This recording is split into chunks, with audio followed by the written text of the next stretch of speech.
محمد ابن قاسم بیا بیدار شه خور قید کړی ستا د وخت راجا داهره ای عمر ابن خطاب چرته لاړې د خور لاسو کې شرنګېږي د زنځیره د یو جیل نه د قیدي راغی پیغام و پاس په سر باندې لیکلی و سلام د سلام نه پس دا ویمه مسلمان ته یو اعلان کوم مؤمنه حکمران ته د عزت جنازه ووتله ستاسو د غیرت جنازه ووتله ستاسو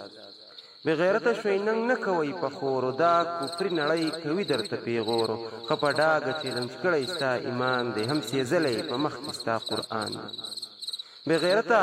بغیرته شوی ننګ نه کوئ په خورو دا کفري نړۍ کوي درته پیغورو ښه په ډاګه چې لنچ کړی ستا ایمان دی هم سېزلی په مخ کې ستا قرآن دی ورځې تېرې شولې میاشتې بیا کلونه ستا په خور باندې کم نه کوي ظلمونه ای د وخت ابن قاسمه بیا بیدار شه ای د وخت ملا عمره بیا تیار شه ای خالد ابن ولید چرته لاړې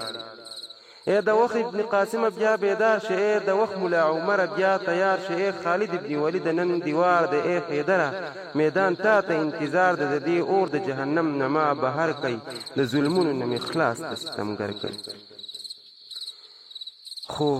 نن په قام کې نشته یو صلاح الدینو نه معاش ته نه معوز مجاهدینو نن په مال باندې مین دی مسلمانو په ډالر باندې خرڅیږي نن انسانو خپل خېټې ډکو غواړو حکومت خیر که هر څومره ته یې په مشقت ستا په نوم باندې نن دلته سیاست دی ایمان نشته سراسر منافقت دی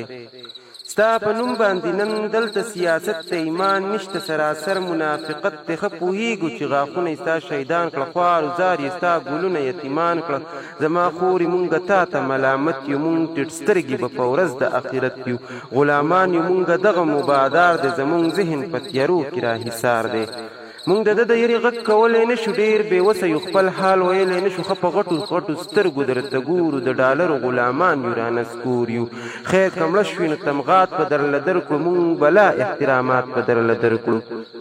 خیر کمړه شوي نو تمغات په درله درکړو مونږ بلا احترامات په درله درکړو ملامته یو مونږ ننګ په تا ونه کړو توره پرېښوده مونږ جنګ په تا ونه کړو مونږ معاف کړه مؤمنان په مونږ کې نشته مؤمن څه چې یو انسان په مونږ کې نشته د عاجز دغه خبره حقیقت دی